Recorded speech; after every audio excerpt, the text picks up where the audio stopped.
कविता और मोहन नामक दो पति पत्नी बाजार में अंडे बेचने का काम करते थे। अंडे बेचने का काम उनका पारिवारिक काम था। पहले मोहन के पिता बाजार में अंडे बेचा करते थे। उनके बाद अब मोहन और कविता ने मिलकर इस काम को अच्छे से आगे बढ़ाया था। मोहन के पास बहुत सारी मुर्गियां थी, जिस कारण उसे कभी भी बाहर से अंडे मंगवाकर बेचने की जरूरत नहीं पड़ी और उसको अच्छा खासा मुनाफा होता था।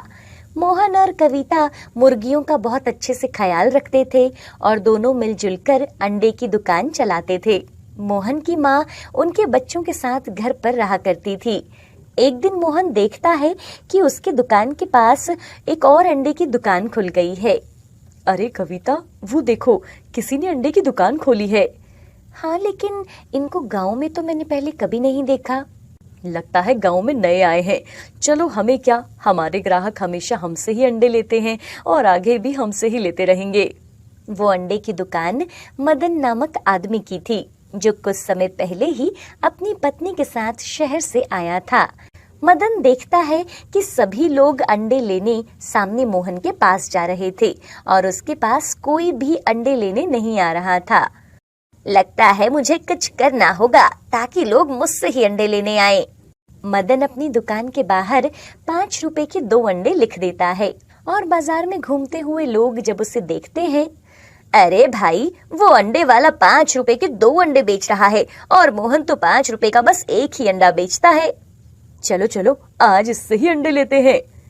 सस्ते अंडे देखकर सभी लोग मदन से अंडे खरीदने लगते हैं। शाम होने तक मदन के सभी अंडे बिक जाते हैं, जिस वजह से बहुत ही कम लोगों ने आज मोहन से अंडे खरीदे थे। अरे, आज तो बहुत सारे अंडे बच गए हैं। इस नए अंडे वाले की वजह से आज हमसे बहुत कम लोगों ने अंडे खरीदे हैं।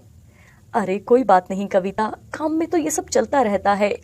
रात होने पर मदन अपनी पत्नी के साथ बैठकर पैसे गिन रहा था। आज तो अच्छी कमाई हो गई।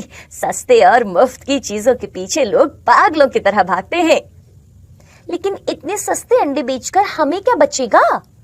अरे, मैं तो 5 रुपए में 3 अंडे भी बेच सकता हूँ, क्योंकि मैं बाजार से पुराने अंडे ले आता हूँ जो मुझे बहुत सस्ते मिल जाते हैं।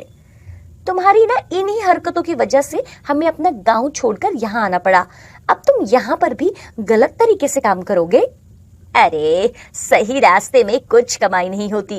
वैसे भी मैं बस अंडे ही तो खरीद कर बेच रहा हूँ। और वो वहां से उठकर चला जाता है।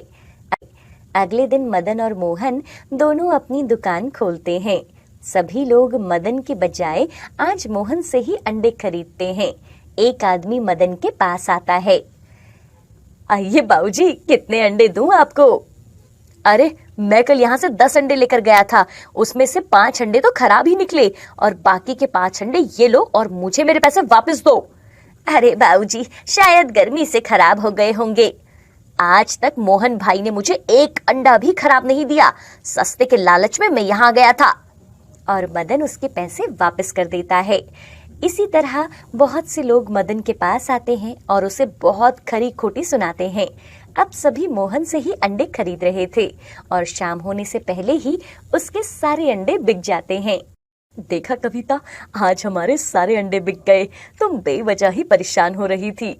दूसरी तरफ मदन से किसी ने भी अंडे नहीं खरीदे। जब तक ये मोहन यहाँ अंडे बेचता रहेगा, तब तक मेरे से कोई अंडे नहीं खरीदेगा।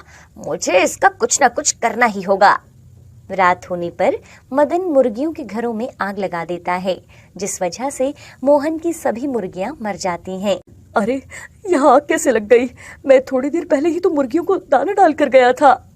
इस हादसे के कारण मोहन और उसके परिवार को बहुत बड़ा झटका लगा था। कविता, ये हमारा पारिवारिक काम था, इसके अलावा तो मुझे और कोई काम नहीं आता। अब हम क्या करें? क्यों ना आप बाकियों की तरह बाहर से अंडे लाकर बेचो। नहीं कविता, अंडे की स्वच्छता के कारण ही लोग हमसे अंडे खरीदने आते थे। अगर अब वो ही नहीं रहेगी तो इतने सालों से जो हमने नाम कमाया था, सब मिट्टी में मिल जाएगा। तो अब हम क्या करेंगे?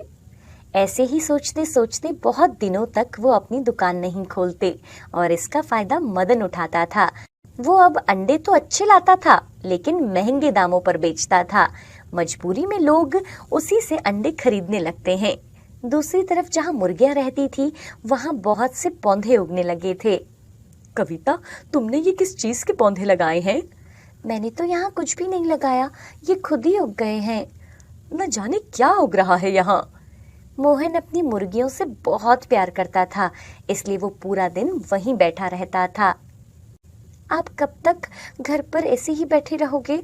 माँ जी की दवाई और बच्चों के स्कूल की फीस भी तो देनी है।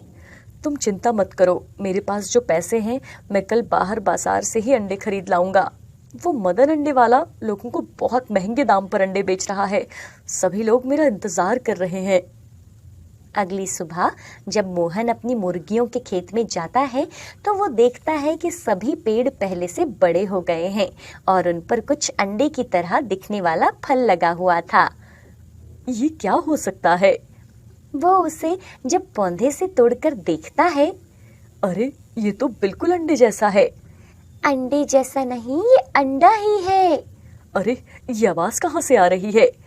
हम सभी जादुई पौधे हैं जो तुम्हारी मुर्गियों से बने हैं। ये सभी अंडे असली हैं। पौधे को बोलता देख वो घबरा जाता है।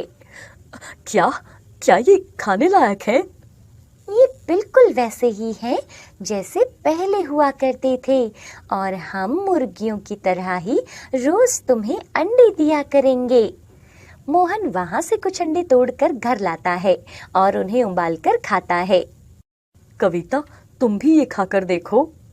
ये तो वैसे ही अंडे हैं जैसे हमारी मुर्गियां दिया करती थी।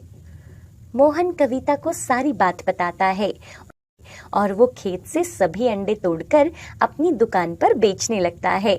मोहन को देखकर सभी लोग वापस उसी से अंडे खरीदते हैं और मदन के पास से कोई अंडे नहीं लेता था।